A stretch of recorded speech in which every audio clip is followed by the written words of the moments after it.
Jim Rickabaugh, who has written a book on personalized learning, and the definition that he shares within that resource is one that Kansas has supported. And so super excited to be able to bring that virtual experience.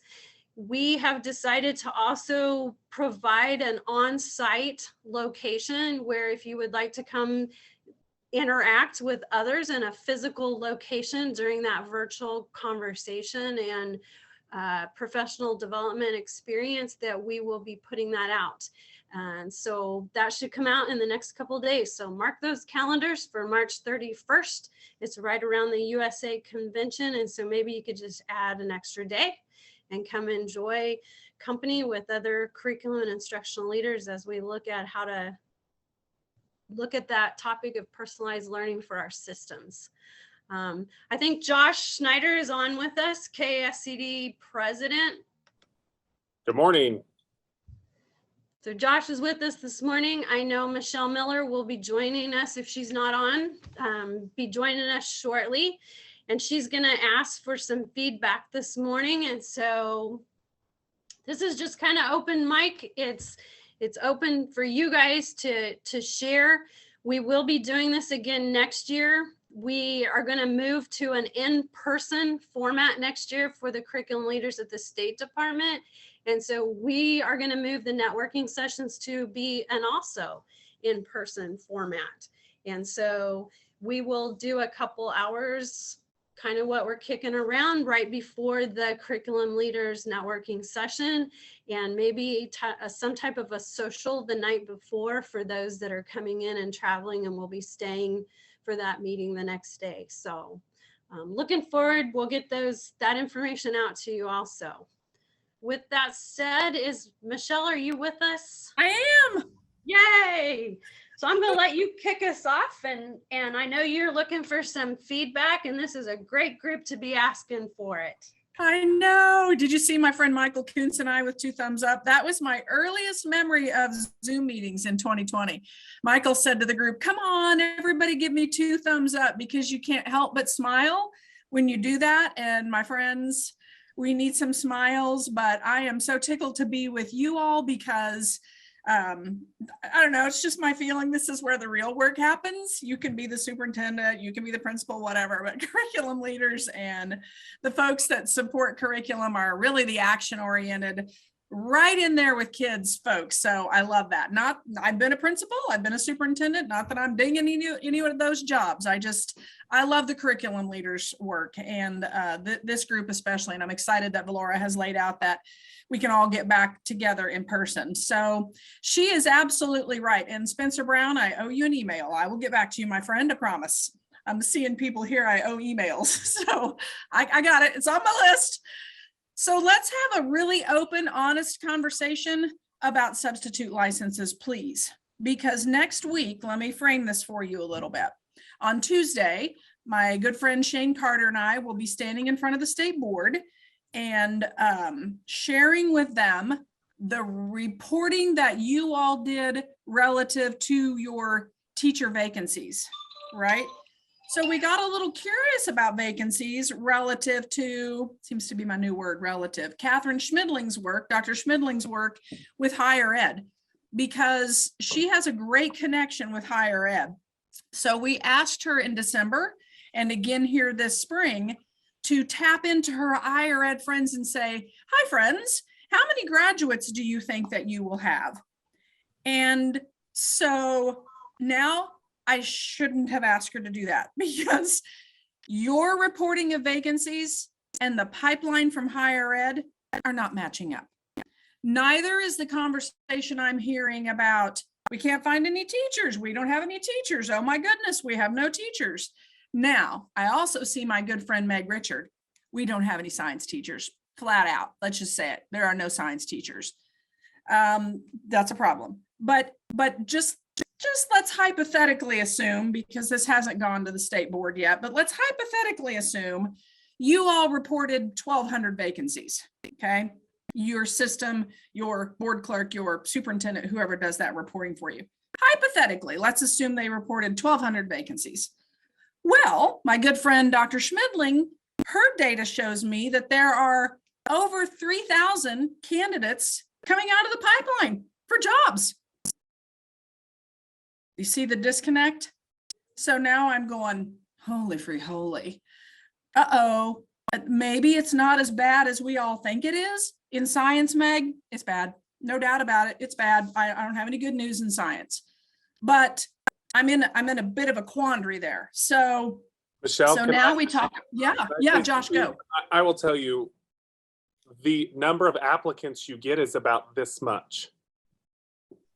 So while there may be a big list, that's not what you're seeing in your open positions. And larger systems, I used to, small schools matter. I used to be a small schools guy. Seaman, I'm getting 3 or 4 applicants for one position. And so that's not very many. So while that number's there, I don't see depth in the applicant pool.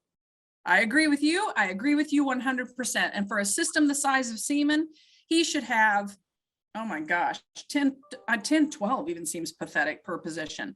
That's a phenomenal district. There should be candidates rolling out of the woodwork. So I think to Josh's point, what is happening is they're all going Kansas City, Lawrence, very northeast Kansas. And then they start trickling and it gets less and less in Topeka, gets less and less in what my friends say, Salina is Western Kansas. So by the time you get out to Great Bend, that's not Western Kansas either. You go to Syracuse, there's nobody, right? And the comment in the box was sped. I think we're gonna have some issues there. Anecdotally, friends, we're putting candidates there that aren't appropriately licensed, and it's starting to show a little bit. Yeah, and Cindy makes another really good point. So we've got folks that are coming out in the pipeline. They're hearing all the horrific tales. They're not getting supported and they're leaving. Now, our data still shows that they're staying in that 3rd year, but I'm on a bandwagon right now with leadership. Leadership matters, right? If you do not, I don't say baby along, but I mean, I'm really hold their hand and engage them in your community as a 1st-year teacher, you're not going to keep them. If you leave them alone, isolated in a room, they're going to leave, right? And so I'm all about this issue with not enough sped. We haven't had enough sped in years. This is not a new issue. So, okay. So what Valora asked me to talk about was the substitute license. I have an opportunity to continue the waiver on the days. For those of you who don't know, because I'll be honest, I didn't know it when I was in the field. When you use a substitute back in the day, pre-pandemic, when you used a substitute for longer than the allowable days, you were supposed to request a waiver from the state board so that we could keep sort of a tab on how much that was happening. I think there are a lot of us using subs that don't request the waiver. And now the last 2 years, you haven't had to do that. Would you all just put in the chat, yes, that needs to continue. So basically we need to go ask the state board, should we continue to waive the accreditation requirement that you all ask for a waiver on numbers of days for substitute licenses? I think I should see, well, how many, 53, 63? I think I should see 63 yeses coming through here. That helps me. I can say to the state board, I can't say, Dale Dennis tells me, how low are you going to let the bar go? So I'm a little conflicted here, but yes, I agree. We should waive that. That gives you all a lot more. Thank you. You just made my day. They're all putting in their yeses. I think we do need to waive that requirement or suggest that we do. Good there. Let's talk about the teal license. Go ahead. I agree with Dale. So, I also agree with the yeses. I understand we're in a crisis, but I want to make sure this isn't some kind of permanent solution that we're going to let 18-year-olds fill in classrooms. I have a thought on that. I have a very good thought on that. Have some good friends at Greenbush who have said, look, we want to help create a training module opportunity, Kelly, for substitutes, which would be a training. No, okay, stay with me, stay on my train, y'all. If you're sitting in a large district, you have an opportunity, you always create a training for any new sub. You bring them in for a day or two and you talk about classroom management. You talk about what it looks like. If you're a tiny school like I was, we did that training in Dodge City when I was assistant superintendent. Vermilion, we said, oh my gosh, so glad you're here, go get to work. Because we knew, I mean, it just didn't seem as high priority, right? So if you have an opportunity to train, lovely. But what if, Kelly, what if we were to create a quality set of modules, and it's always classroom management. Number one seems to be classroom management with some tips and tricks and tools on how to be a good substitute classroom manager. Some tips and tricks and tools about how to deal with the social emotional needs that our kids have. Boy, do I have a story about that in my history. We all do, right? You're stuck in the middle of this thing and 6 kids are bawling and you don't know what in the heck. Some tips and tricks on just how to be a successful substitute. Would that be something that might help us? And Kelly, we made a mistake on that teal. Let's be honest, friends. You're not going to put anybody, even somebody with 60 hours who's not 18 years old. We should have never said 18 years old, because that created this storm of people saying, Kansas is putting 18-year-olds. Well, they're always 18 years old. No big deal. What we did was that nobody really fussed about was they don't have any qualifications. Basically, they passed the fingerprint and background check. And Michelle, what you're saying is all good and well, and yeah, absolutely, we would utilize that training. We do, I think, in our district, a quality training for our subs anyway. But what I think we have to look at the big picture too. I mean, in Title I buildings, you're requiring your aides who get paid, $10 to $13 an hour to have a certain number of qualifications to work with kids. And we do that because we know that's best practice, that we need them to have certain qualifications. And so are we going to create more issues for ourselves, or have we already, in losing our aides to this other avenue? And I know. And are substitute teachers just managers in a classroom, or do we expect them to continue the learning with students when teachers are absent? And can they do that if there are really varying levels of kids that with a high school diploma, what skills they're really bringing to the classroom? Yeah, what this license was intended to do, remember, you were to partner, Kelly, you were to find that kid, that person from your district. This is a non-transferable license. You can't go other places with this. They're not supposed to. Now, I don't have a substitute teal police that are going out. You all have got to maintain that. That's number one.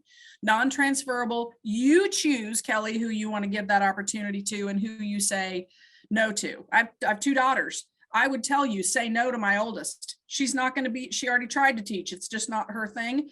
The little one, use her all day long. So you have that local control, right?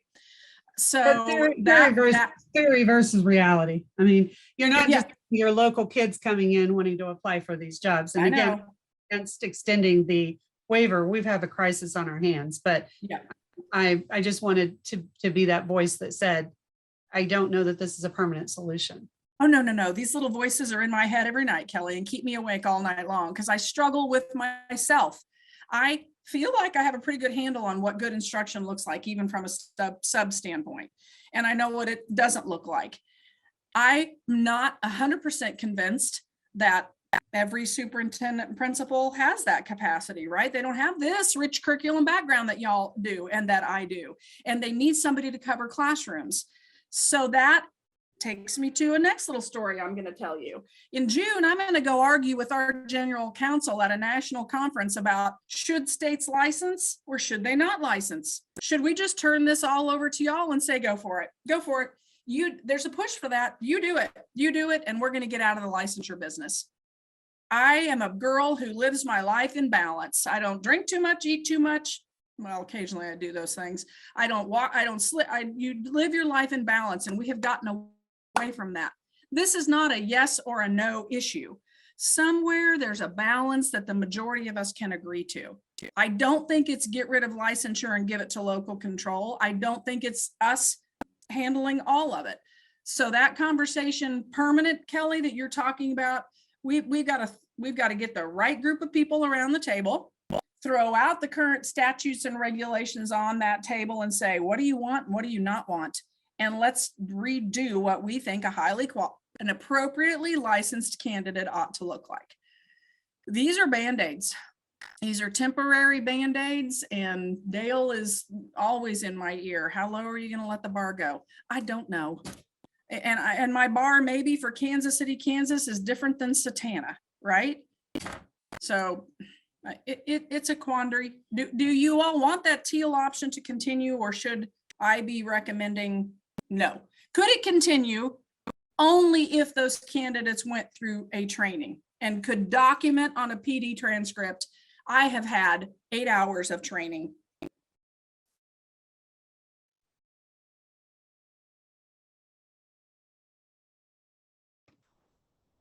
I see the comment about capers. I know. For some reason, I was sitting in a meeting, and I don't even remember what meeting it was at this point.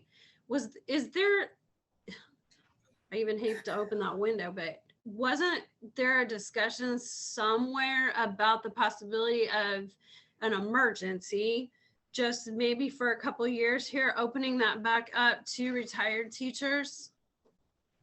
Yep, I'm going to email Craig right now. That wasn't just any meeting, that was legislatively. We had that conversation, and I went over to those hearings about opening up a window of opportunity, to stick with your window theme, for our retired folks to come back without penalty for the next 18 to 24 months. So let me email him and see if by the end of y'all's time together today, I can have an answer. Because I was thinking there was just a conversation. I don't know that it went anywhere, but it might be something this group could get some steam behind,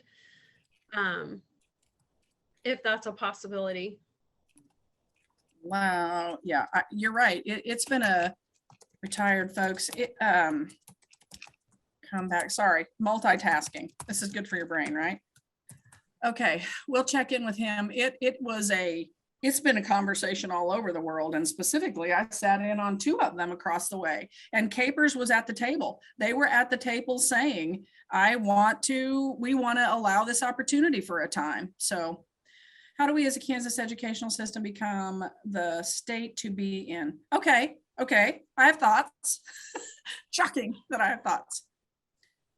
I would challenge you all to empower your parents.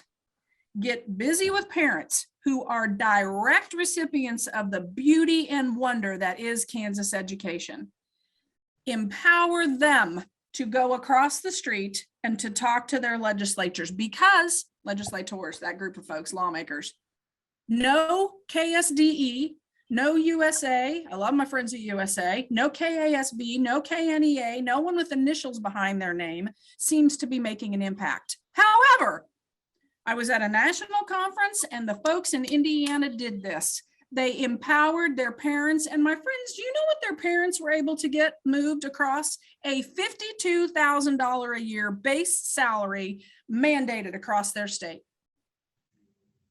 Do you know that in Kansas, we have a school system that their beginning salary is $28,000 a year. They can afford to do nothing more. $28,000. Empower your parents to go across the street and make the noise, because LMNOP, PhD, whatever behind your name is, they're not listening. The parents, the voters, that voting body is going to have to somehow become the voice of the beauty that is Kansas education. I feel like I'm such an upbeat person, but my topics are also Debbie Downer. So forgive me for that. What else do you want me to know and be able to share about substitutes?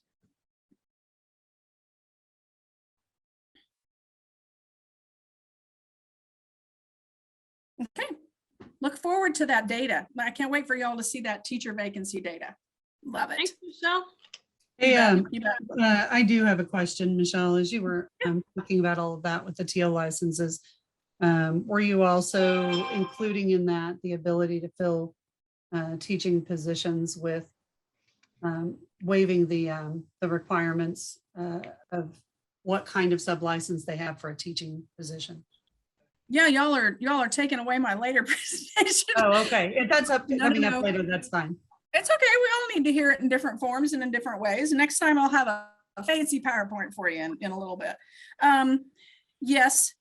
Yes, in that what I am telling people right now is find a license. Don't care. Find a license in facts to teach first grade if that's what you want. If that's the best candidate for you. Find an elementary person who's interested in teaching middle school, love middle school kids, middle school science. If that's what they want to do, put them there. Put them there. You've got a license. Find a license, because at least that guarantees they've been through teacher prep, right? Right, Dr. Curtis? They've been through some teacher prep. They have that in their background, and they've been through our fingerprint and background check, which is more rigorous than y'all's is. Use that license however you want to use it. But you heard me start this conversation with reporting. Don't fib on your reporting. Say the truth. We've put a licensed, unqualified candidate in front of our biology kids. You have to say that to me. A substitute license covering a classroom is a vacancy. Somewhere there's a disconnect between what y'all are reporting and what higher ed is telling me. And I think it still comes from fear of an accreditation ramification. Not going to happen. There is no accreditation ramification today that you are going to be in trouble for, because I don't have the capacity to monitor that. Go ahead, Josh. But it'll show up on our LPR.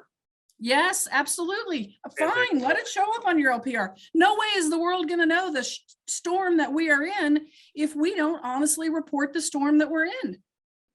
Okay. Now, let me give a caveat. When I want you to have licensed teachers.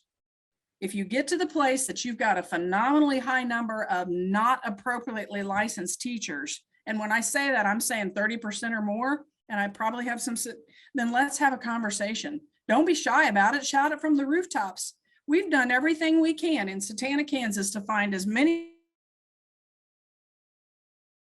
licensed people as we can. But I know that sort of sounds like I'm talking out of both sides of my mouth, but anyway, okay. I've done enough damage, Valora. Thanks, Michelle. Thumbs up for Michelle, right? All right, what other topics? You can either throw them out on the chat or just speak up and ask a question, and we'll open it up to discussion around whatever topics you want to talk about for the next 37 minutes.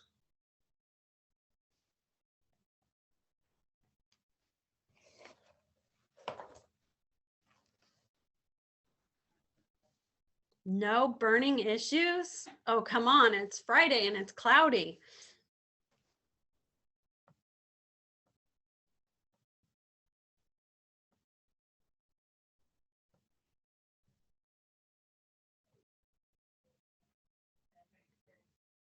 And windy. Okay, we've got a question. Any amazing retention ideas? Anybody have anything that you would like to share that you're doing with your staff for retention? That kind of goes along with Emporia just released some of those retention surveys to the districts. I'd like to hear too, how are you utilizing those surveys to impact your conversations about retention in your districts?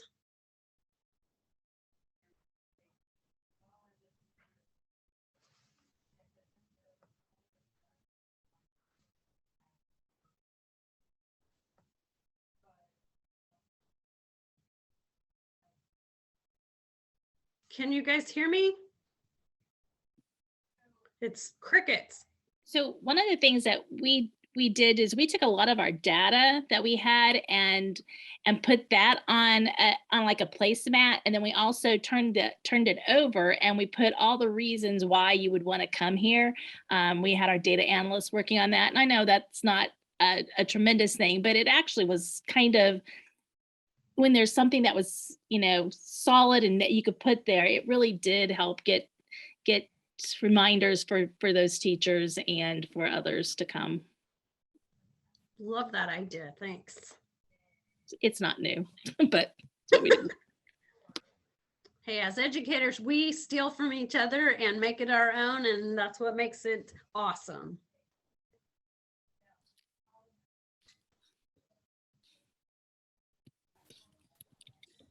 One of the things that we're kicking around with our county and our city is the possibility of building a district daycare that could be attended by staff, kids at decreased or free rates as a retention piece, because we have so many teachers. We lost 3 mid-year to maternity that wanted to stay home with their kids.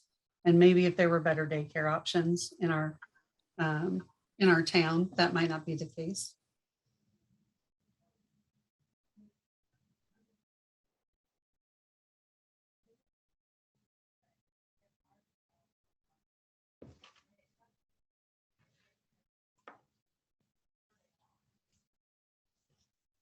Anybody have the opportunity to dig into that retention data and talk about how you're going to use that? I know that's one of the agenda items on my board agenda Monday night.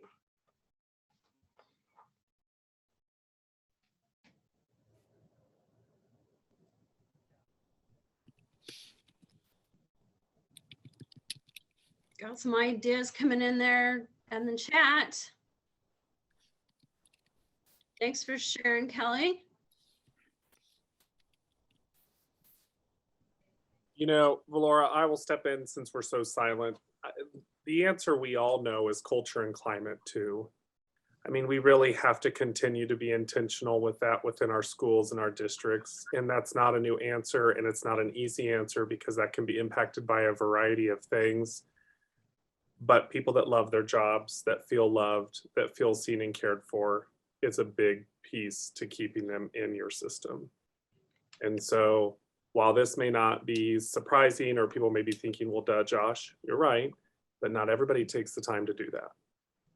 And so I think it's really important that we take that time to step back and remind ourselves, we must love our teachers, we must honor our teachers, we must give them everything we can within reason. And you have to lead down into their classroom, Josh, don't you? You have to go sit next to them. You have to be with them. You have to hold their hand. I'm just going to say one more thing because I tend to overspeak. When back in the day, I would go into Julie's classroom at the end of the day and bawl and cry, scream and fuss, whatever. My first year, my IEP load was huge. And Julie would pat me on the back, pick me up, dust me off. Helen would give me a big old bear hug. And I'd go back the next day with a smile on my fat face and do the work all over again. Now what our people are doing is they're taking to Facebook, they're taking to Twitter, they're taking to social media to have that same conversation that I was having with Julie and Helen, right? But they're not quite grasping the ramifications of that. When they do that, that speaks to the entire world about what they interpret our profession to be. And this is the best profession in the world. And somehow, some way, we've got to teach folks, please only go to your social media with joy and sunlight and sun rays. Don't go there. Find a person. So, I don't know. That's just my bandwagon. We're never going to change that perception as long as we're fighting that battle.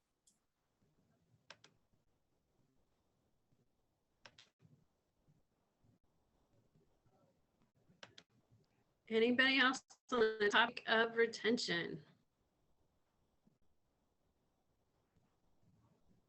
What other topics would you like to share and discuss this morning? Right in the middle of state assessments, how is that going?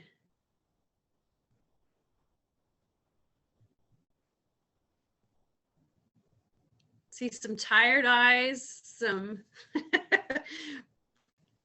Valora, I love how hard you're trying. Maybe you and I should just start a one-act show here, and then as the show unfolds. State assessments have gone very well so far in our district. We jumped out a little quicker this year than we normally do and got caught up in some of the down kites not flying at this time kind of thing. But it wasn't full day and it wasn't long lasting. So things seem to be going well in our district with that. We've had some issues in my school with Kite themselves going down and causing some interruption through the day. And that's been the only struggle we've had. It creates some kind of a screen, a white screen or a red screen for those students that we have to correct it on. So I'm getting the red And- screen oh. more this year than I've ever gotten before, and we've never used Max. And what I'm understanding is that unlike Chrome, when you're using other devices, if the kids don't exit the program the right way or log out of the system the right way, it'll give the red screen, which requires a master password to get out of it. And that's a protection against them trying to get somewhere on the internet. But my test coordinators are telling me that they really don't believe the kids are exiting improperly. So I need to push a little bit with Kite, but that's the deal with the red screen. Yeah, in Bueller, we've had that, but we're using Chromebooks. So that's not just a Mac issue, and we've had it on our iPads. So I did not know there was a password that you had to get to quit. I wish Kite would have let us know ahead of time, like, hey, you have to have a password to quit out of that, and you have to email Kite to get the password. And it's not like quit. It's like, 10 numbers, digits, capital letters, symbols long. And then you just type that in and you quit. But we've been getting that, I would say, maybe 20 times a day across our district. And I agree that they said that there are only 3 ways that you're going to get that. And that's if you have tried to exit out of it to get to another app, or the other option is if you have shut down Kite improperly, which neither of those are happening that many times in our district, I don't think. But that password is pretty long. If you need it, it's something you ought to keep kind of on file, because when it happens, you're going to need it like right away for sure. And I wish Kite would have came out with that and let us know, hey, this is new. You're going to have to you have to have a password to quit out of the app. That would have been kind of nice to have a They heads were up. telling me it's not new, but I've never had to use it before in a previous year. So I think there's something not quite right with that. I agree, because I just talked to him yesterday and I said, we've been doing this on the same devices for years and never gotten this. And now all of a sudden we're getting it all the time. And he's like, well, this password hasn't changed in 3 years. So I'm like, well, obviously it's the first time we've needed it because we haven't called for it, but it's very frustrating. The only thing I can say is at least it's happening when they are like finished and they're trying to get out. But every reason he gave me yesterday, I was like, yeah, that's not happening. And it's happened on Chromebooks, iPads, and PCs for us.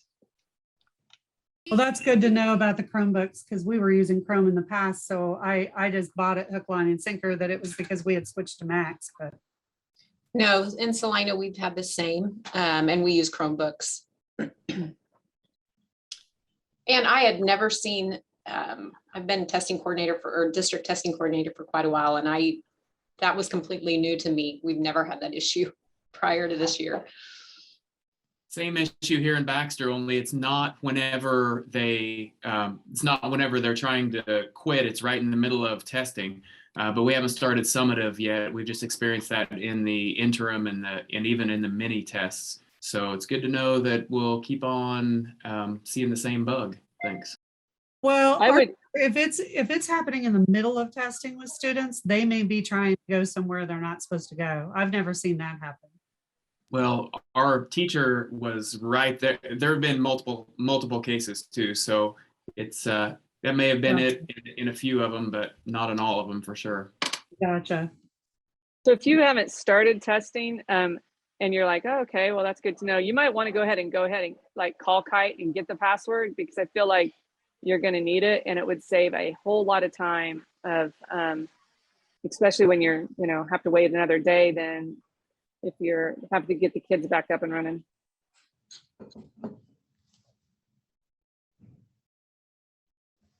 See, Josh, they really did have a topic they wanted to talk about. They just didn't know it yet. Yes, and I think Janice has tried to hop in a couple times. Janice, why don't you go ahead and... We also had that during interims this year. So our IT guy sent out a reminder with that information that if it happens, so our IT guys walk around with their phones and reset the students' iPads. The other thing I found is that on math, especially, that if they don't lock their screen, then for some reason it will enlarge. And the only way that you can have it unenlarged is to hit save and end and then go back in through the test. I don't know if anybody else has experienced that yet, but we've had that a lot on math. And only on iPad, sorry. That's.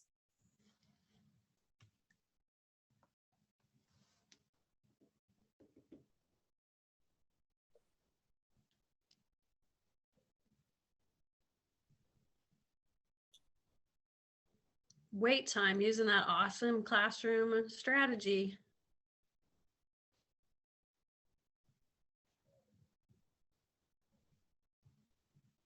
Any other state assessment topics you would like to bring up?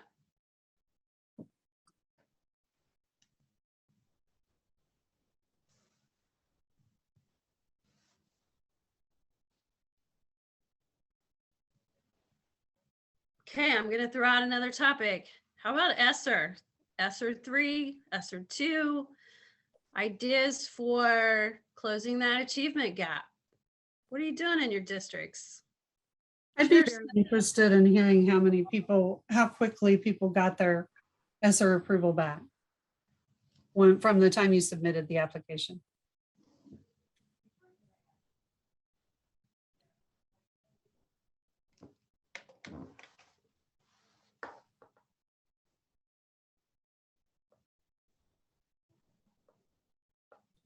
Has anybody gotten approval back? I was gonna say, in Bueller, we submitted back in like October, so they weren't even really looking at them until I think the February board meeting, maybe. So, I mean, that's kind of I don't know how to answer that question. Once they started looking at them and said, okay, we're ready to approve, ours went through in February. They approved it right away and then came back with, they'll approve it and then tell you to revise some questions that you need to revise. So then they sent you like a follow-up email, like I want to say 3 weeks after the board meeting, saying these questions need to be revised. So the money, you couldn't pull it down until you get those questions revised. And then we revised them, resubmitted it, and then the money was there to pull down. So it really wasn't that long once the board started, that they started working on it. Good. For us anyway.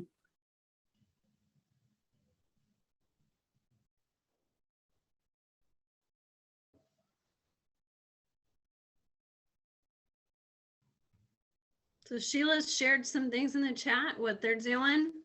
So you guys can either share across in conversation or share in the chat. How are you closing those achievement gaps? How are you utilizing that money to impact instruction?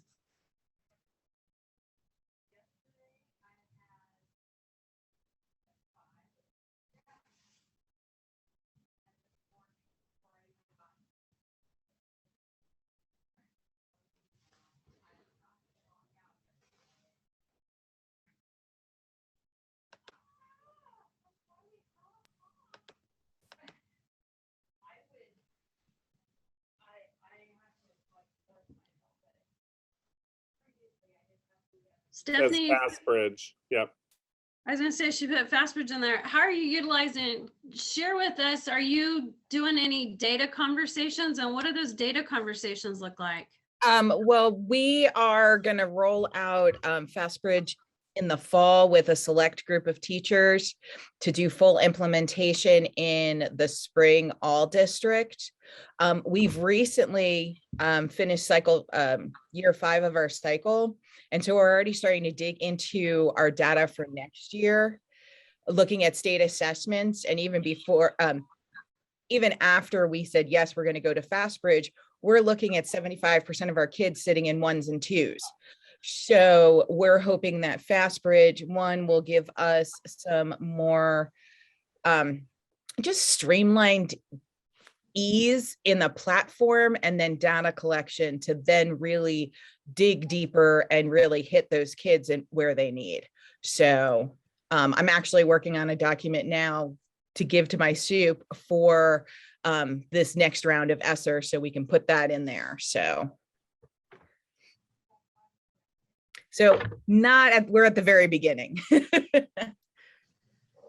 But we have used a lot of our, a good chunk of our ESSER money looking at risk monitors working in our 3 buildings to help with some of that.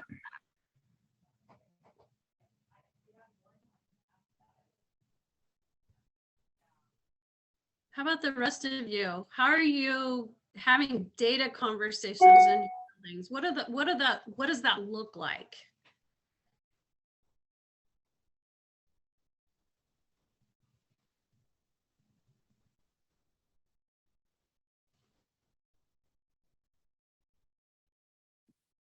Jacqueline, you want to share with us? I know you're doing some amazing things.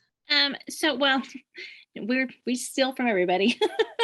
But we have an IPS coordinator that we've had that we're using for 2 years to really help us hone in and get that set up and how we need it to be. And right now we're really working on what does that work-based learning look like. And our high school principal has been really digging in and has worked with the teachers and coming up with some different CTE pathways. So we're really excited about those things.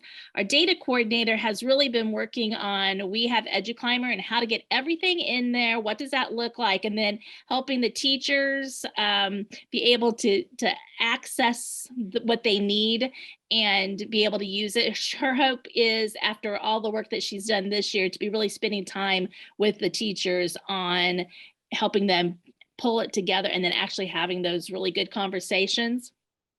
And our visible learning, we're really looking at that tier 1 and like teacher clarity and collective efficacy, that we have to all believe that we can do that. And what does a student learner really look like, and get away from the idea of compliance pieces to actually taking that work of becoming as a learner, that's their responsibility, and how do we work on that? So those are things that we're working on, and we're really excited. Our teachers have really taken to the visible learning and working in those committees and those groups and coming up with the plan. So that has maybe been one of our biggest successes, and really has energized them through all of this other mess of stuff. They've really been able to hold on to that.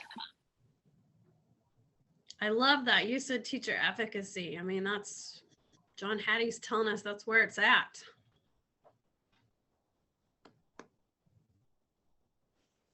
What other things are positive in your district around that data conversation?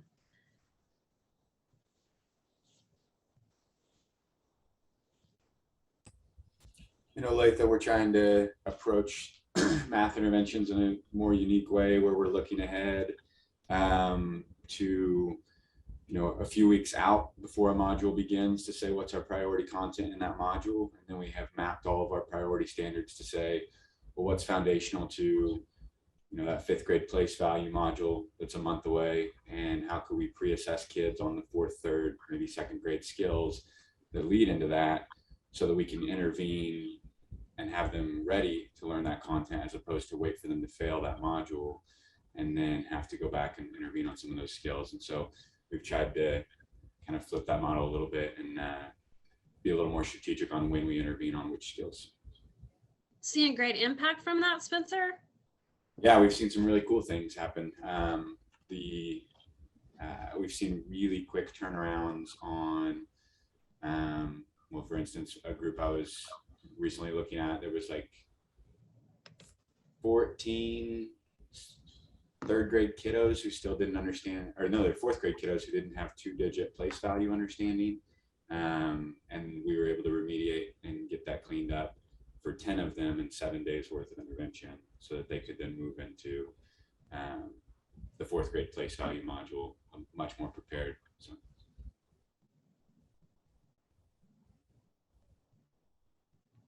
Becky Kramer, I'm going to pick on you. I know you're doing some phenomenal things around data conversations. Goodness. Let's see. you want, this is still ESSER money, right? So one thing It we're doesn't doing, have to be ESSER money. So just some ideas on, because I know that's a big thing for all of us, is how to have those collaborative conversations and use that data to then turn around and impact student learning.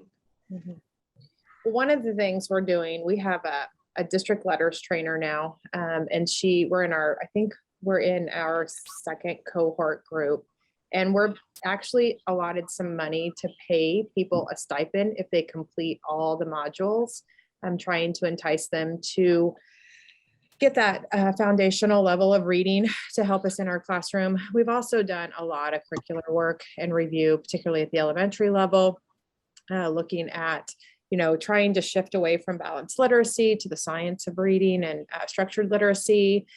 We went with a new resource that we're working through, and hopefully we're going to build some strong background knowledge and schema to help when they get to middle school and high school. One of the phenomena we see in our district is elementary CAP scores are pretty good. And then we get, they transition to middle school and high school, and we see a dip. And so we're trying to figure out what's happening there. What skills are we lacking? A lot of stuff with the Natalie Wexler knowledge gap. We've been working on some of those things and figuring out that there's this lack of vocabulary. And so that's one of our focus areas moving forward, to help our kids be more successful in those content areas in the secondary levels. Josh and Megan are in here too, so you guys can jump in at any point. Social emotional continues to be an area. I know, Josh, you want to talk a little bit about that? You guys are looking at curriculum.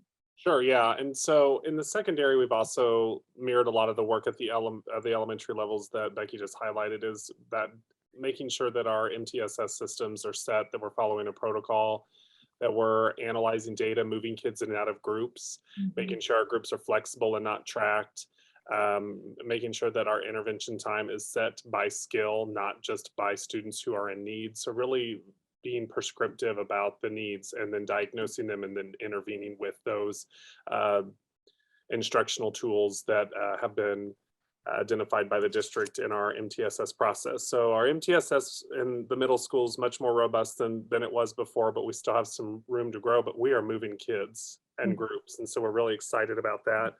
Right now we are looking in the secondary for 7 through 12 for SEL adoption. The one we currently have is a little outdated in the middle school, and it's time for us to just refresh that. And so we're down to 2 programs that we believe will be really helpful. Our teachers teach that during Viking time during the day, 1 day a week. So we want to make sure it's something that can last, that we're not having to duplicate, but also can be leveraged into the core instruction in the classrooms, making sure that kids are seeing the connection. This isn't just a standalone time, but a time that I can learn concepts in ELA, science, social studies, etc. We've also increased our elective offerings at the middle school, and we're making an intentional effort to connect middle school electives to pathways in the high school. So students are really getting that opportunity to get their toes dipped into classes that will then help them enroll when they transition to the high school and identify that. In the end, we're hoping it impacts our post-secondary effectiveness as a district. We do have a group of us that meet, principals, advocates, and counselors, where we look at our post-secondary information and we start talking about where are we robust and doing things really well, and where do we need to go back and look at work-based learning? How do we want to make sure that students are getting those opportunities to get out in the field, and then making sure that our kids are getting into pathways that are going to help them leverage whether they're going to be workforce, whether they're going to be a 2-year or 4-year individual after graduation. So those are some things we're doing in the secondary. And next year, we're hoping to have on our program planning guide little emblems that show, hey, this elective actually aligns to these pathways in the high school. And it may have 4 or 5, it just depends on where that is. And some of our classes are introductory level for pathways so students can leverage in. For instance, we'll have Spanish 2 here next year, meaning that a freshman could actually enroll in Spanish 3 before they even hit the high school. So that's just one example. Awesome. I'm going to tap into Sonya. You want to talk a little bit about Character Strong? I know I've talked to a lot of districts that are looking for an SEL secondary program. can you share your experience this first year with that? Sure. We started it this year and we lost probably half of our high school staff last year. And so we went ahead and had them come out and do their training in person, which cost a little bit more, but we used it as kind of a team building activity with the staff and our new principal and our new counselor, and you know, just to get everybody excited about it and on board. And it was fantastic. I mean, we even had some tears that day. Like it was a fresh start for the whole group. So that was good.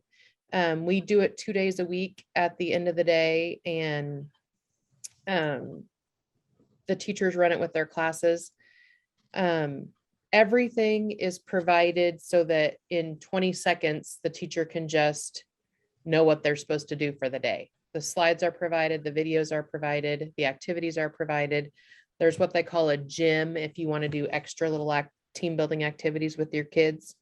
But we wanted something that wasn't going to be another prep for our teachers, and that has worked out very well. They just log on and can do the activity with their students. I sometimes wonder how engaged the students are with it, but our time that we do it is at the end of the day, and we're doing it in small, like our family groups. And so there's only about 10 kids in those classes. And when they're gone for activities, there's like 3 or 4 kids in those classes. So then some of the activities aren't as fun for the kids. We've also just started brainstorming in the last 2 weeks as to how we're going to do it next year. And we even thought like 3 or 4 classes combining together on those days to do some of those activities that the kids would enjoy that a little bit better. So we're trying that right now. So some of the kids call it their feelings time of day in a not nice way. But when it comes to having a curriculum, it's either that kind of a program that's more hands-on activity building wise, or worksheets, and we don't want worksheets. So anyway, it's been good. We're going to renew it again.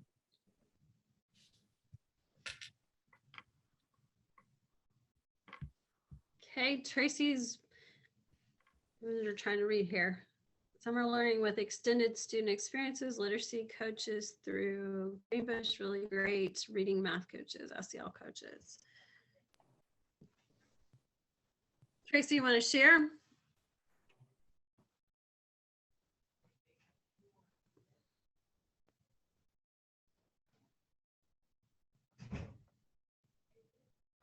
Are you there, Tracy? I'm not Tracy, but I'll share what we've been doing. We've been using impact cycles with our data, student learning impact cycles. So we had our staff actually develop their impact cycles. We looked at different ones so that they had a lot of buy-in to that. So we do a school-wide impact cycle with that. And of course, we develop school-wide strategies, and then they have their measurable outcome, which usually is our FastBridge or state assessment data. And then we did classroom impact cycles. So the teachers are looking just at their classroom data and identifying evidence-based strategies and their measurable outcome using formative assessments. And that's been really a great learning tool for the teachers, understanding that this is just a continuous cycle of improvement and making sure that our focus is on student learning. So, and then we've been using for Fidelity learning walks. And so that's really kept everybody engaged into their strategies that they are using. Nice. Anybody else?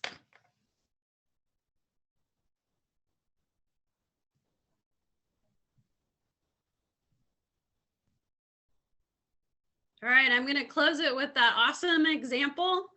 That gives you about 5 minutes to grab a snack and take care of your needs before the curriculum leaders meeting starts at 10 o'clock. Thanks for participating this morning, everybody.